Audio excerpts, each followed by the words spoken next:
Untuk menarik minat konsumen, pelaku usaha percetakan kalender melakukan kreasi dengan menjual kalender custom atau kalender yang didesain sendiri oleh calon konsumen.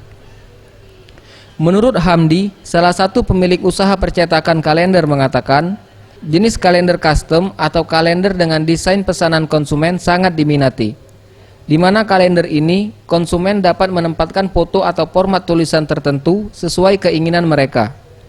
Dan untuk harga kalender custom sendiri mulai dari Rp35.000 sesuai kerumitan pesanan dan jenis kertas yang digunakan. Kalau yang didesain sendiri bisa sampai 35 didesain sendiri. Kalender kebanyakan konstruk deh. Pakai kertas. Konstruk 150 gram, 150, 210. Anugrah Sandi Pratama, Sriwijaya TV.